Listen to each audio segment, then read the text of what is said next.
Hello everyone, my name is Phantom and today we are going to be reviewing the 8BITDO Ultimate Bluetooth controller for Switch and Windows.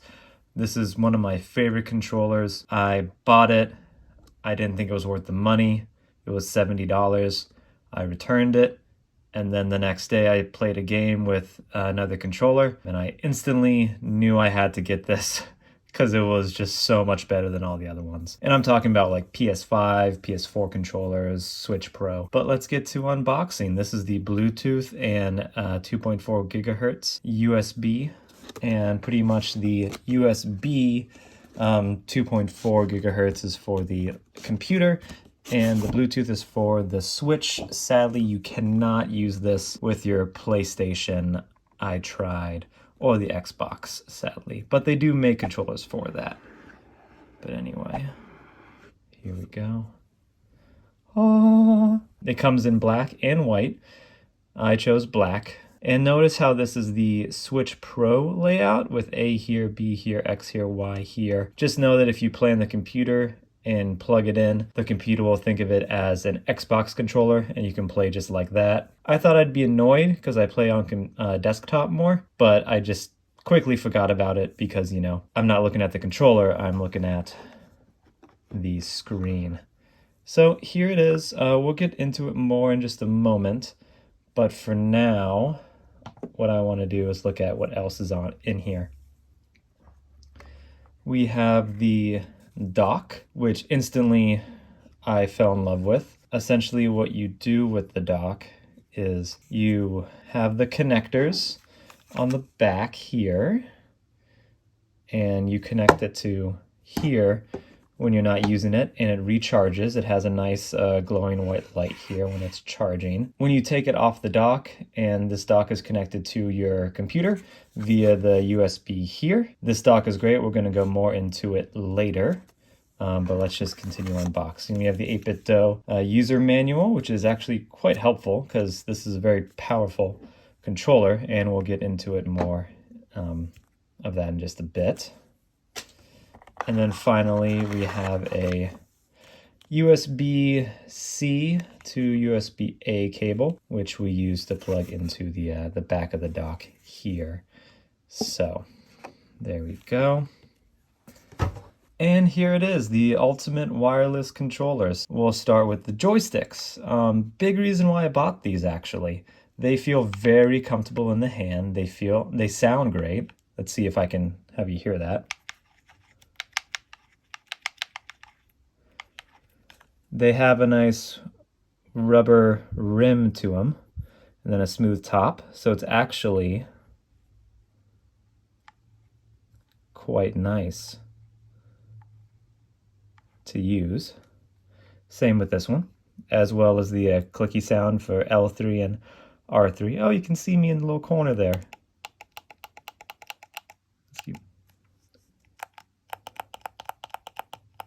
You get the D-pad, which sounds like this.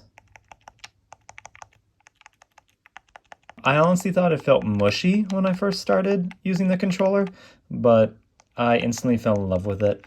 It actually feels a lot better, and it's the kind of controller where it's more accurate when you're going to the diagonals as well. And I forgot to mention, the joysticks, they are Hall effect, meaning they should not have any drift on them ever. So that's a big reason why I bought them. Buttons here are pretty standard. They feel like Xbox controllers. They're nice, and you can see that they're nice and rounded there. And they have a solid push to them. And that's actually with all the buttons. Every button, like, I'm very confident that I pushed it in and that it read my inputs. So if you hear that, so that's very nice. And then you have these three buttons here, plus, minus button, and plus button. These are the buttons, of course, that are on the Switch, and they work just as the start and the options button as well. This star is the turbo button, which is another great feature why I have this controller. So if you hold down a button and you hit the star, it will start turbo mode for that button, which essentially means it's gonna keep pressing that button automatically as fast as it can. So you don't have to keep mashing, so that's very nice. This little heart here with the light ring around it, that is the Xbox button, PlayStation button, essentially. Finally, when it comes to this button and these 3 dots, that is the profiles. So what you can do with this is you can use your computer, download this software, and change any button which way you like and save that in a profile. There's the default profile, which is, Switch and Xbox controller, but then you could make, I don't know, Y be the A button and vice versa, and you can switch to it on the fly by hitting this button, and these 3 lights turn on to indicate that. On the top here, we have the R1, R2, L1, L2 buttons. They are very clicky. Sometimes, like in the corner, I feel like this is sticky a little bit, but nothing that I really care about too much. And then, of course, when it comes to these bumpers, you have that full feeling here. And they have a nice resistance to them as well. So that's definitely important to know. And then, of course, you got the sync button here for the Switch. USB-C, so you can plug it into a computer and play it that way, or play with the Switch. Sadly, you can't do that with PlayStation and all. Annoying, I know. Before we get to the back, we also have these 4 indicator lights here to indicate what player you are as you play the game. Going back here, you just got a little bit of vocab there, and you have this nice grip texture that you can use while playing. I didn't like it at first, but literally, like after 10 minutes of game time, I completely forgot about it. It's not on the model that's a bit cheaper than this. I would prefer not to have it, but like I said, I quickly forgot about it. You also have these bumpers, the P1 and the P2 button. By default, well, let's hear the sound. By default, you don't have any button associated to them, no action. So I actually just use these to fidget with while I'm waiting on the cutscene or something to play. So that's cool. We talked about this. These are the connectors that connect to the stand here. So it charges and all. And then you have this switch here. Obviously, it is a Bluetooth and 2.4G switch. All this does is when it's in Bluetooth, it connects with Switch. 2.4 gigahertz, it connects to the computer wirelessly. And I like that better than Bluetooth just because there's less latency and it's more reliable. All in all, a great controller. I have small hands, so this fits perfectly in my hands, and it just feels so good to use and to fidget with as well. Like, I started to want to play more games just so I could use this controller. It's crazy. Let's go to the stand now. Very nice stand, very fun. Essentially, when you put this on the stand, you will get a glowing light here when it's charging. Oh, by the way, the battery's like, gosh, I always just put it on the stand to charge when I'm done with it. But I believe it's like 30 hours or something. It's easy to connect. It just slides right in. You got the USB connection to the computer, which is great because it charges as well as it lets you connect by just having one stand and one cord. You could take this flap out and look at that. You have a dongle. And this dongle is for the 2.5 gigahertz connection. If I can get it out. There we go. So you can just plug this in instead if you want, and then use it that way. But why would you do that, if it's in the stand? It's one less thing to worry about. And it's all just perfectly well thought out and put in. So there you go. So that is the 8BITDO Ultimate Wireless Controller. $70, right? That's a lot of money for a controller. Like I said, I returned it because I thought I didn't want to spend 70 bucks on it if I already have all these other controllers. But it was actually worth it. Apologies for the lighting there. So let me take you through the other controllers I have too. My second favorite controller is the Google Stadia controller. This is so comfortable to use, so much more comfortable than any other controller I've ever had, including this one. And the buttons here they do feel really great. I love the symmetry of the joysticks, as well as that they're like a little cupped. So it's easier to use. For example, these have a little indent on them, pushing up. This one is going the other way, but still has that rim, and the accents are great. The Stadia button is nice to press, as well as all this stuff. Not a big fan of the D-pad and these shoulder buttons, just because hear that sound.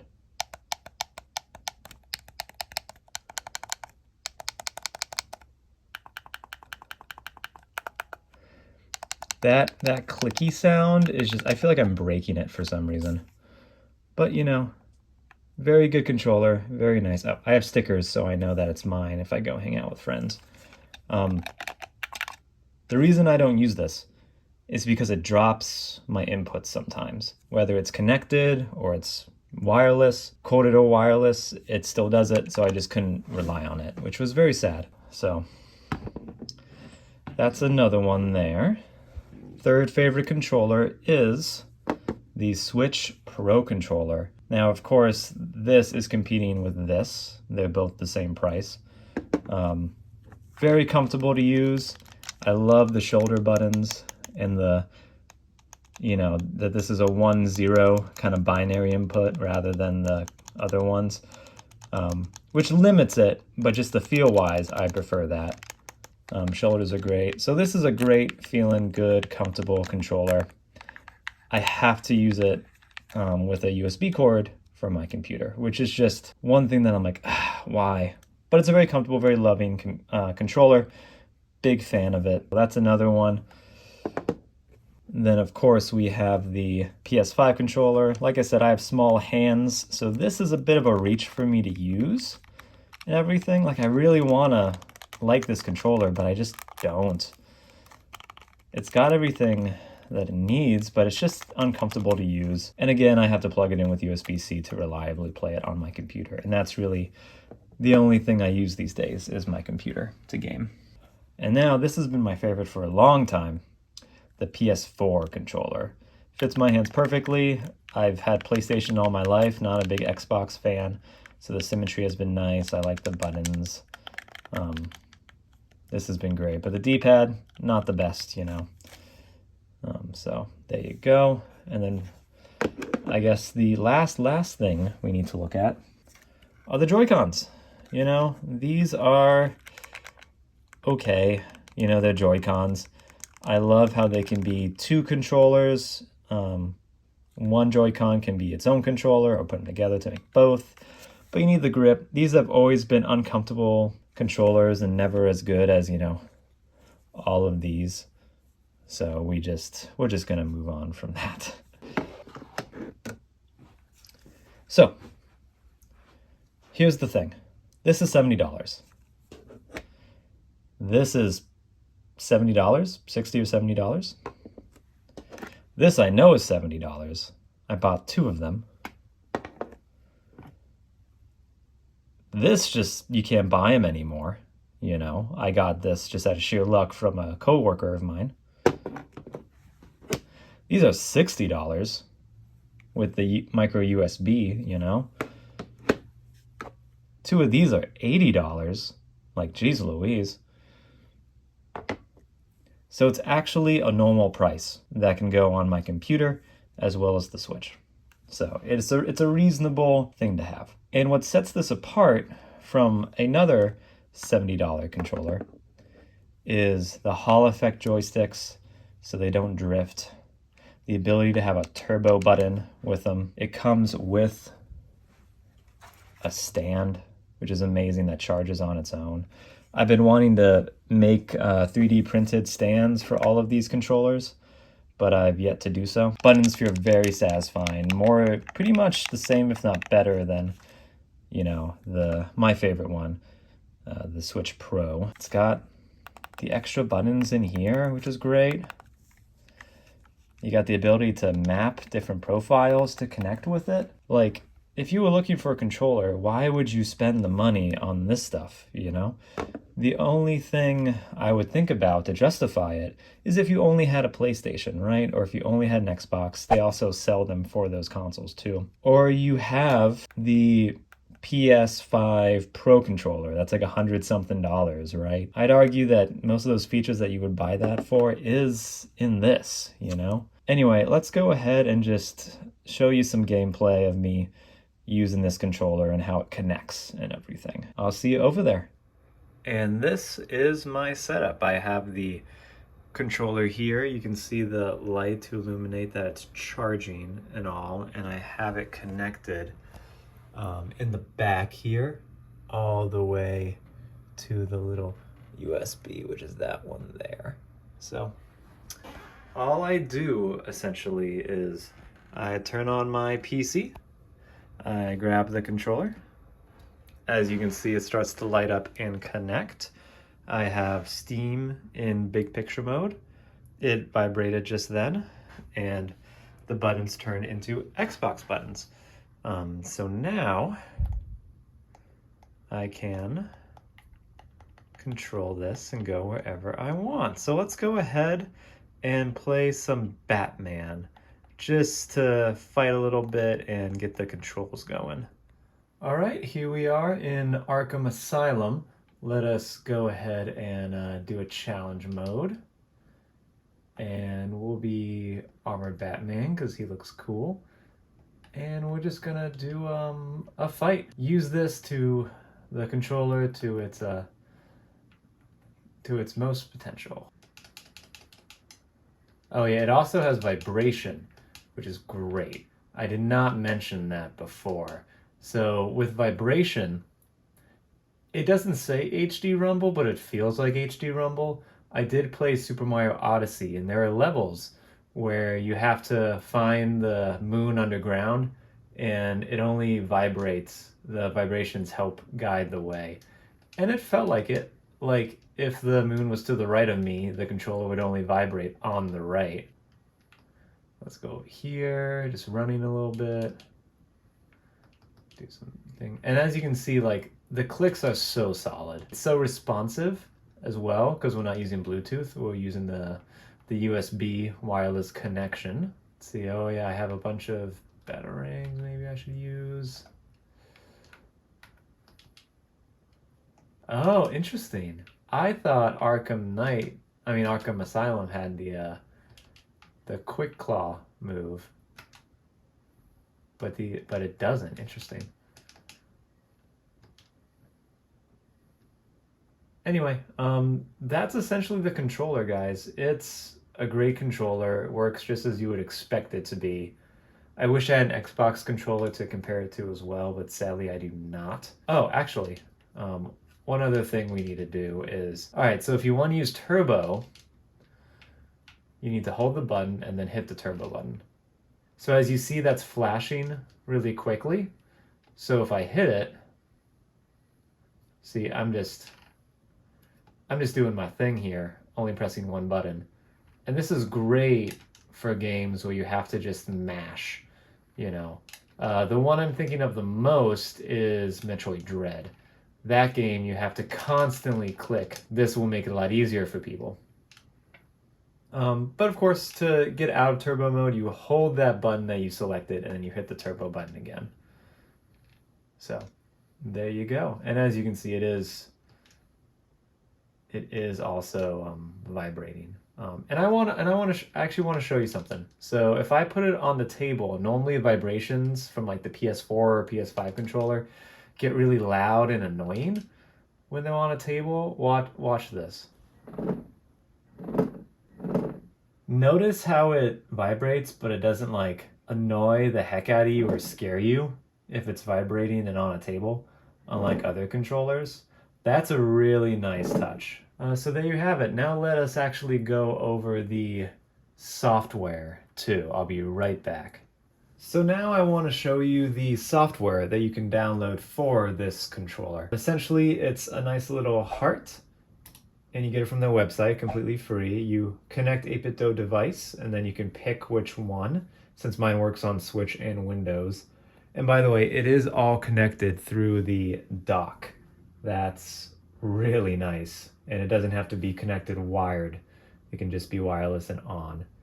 So let's choose Windows, and here it is. This is our software. Essentially, what it lets you do is select profiles to then have buttons change based on the profile you want to play as and use. You can also like turn off drift, which is really awesome. You can control like how intense you want the triggers to be or something, which is really nice. Vibration, you can control how that goes.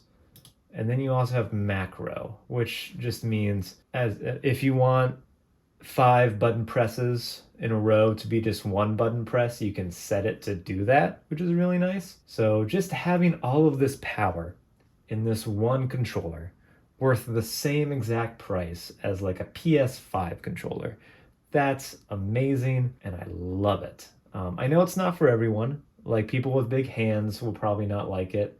Some people just really prefer the PS5 controller and want to stick with that. That's all fine. But just having like all this extra power and ability is pretty awesome. And I bought a new Switch controller because I bought this. So now when friends come over, I have an extra controller so people don't have to play with Joy-Cons, just one of them. We can all play with a full controller. And that's pretty much it. So thank you all so much for watching. This is a great controller. I've been meaning to make a video of it for a while now. I just love it to death. I don't think I'm going to use any other controller for a long time. With consoles and everything, I've really switched to PC gaming as my main jam. To have this one controller work so flawlessly and everything, it's great. I think it's worth $70 if you're in the market for one. Of course, if you want to play it on PlayStation or something, then you gotta look elsewhere. But if you're looking for a Switch controller and or a computer controller, I highly recommend it. Thank you all so much for watching. I really do appreciate it. Let me know what you all think. Do you have this controller? I would love to hear your thoughts on it, and if you prefer one of 8BITDO's other controllers, or if you have just one that you prefer, like the PS5 controller. I'd love to hear about that. Thanks again for watching. Don't forget to take care of yourselves, okay? I'll see you next time.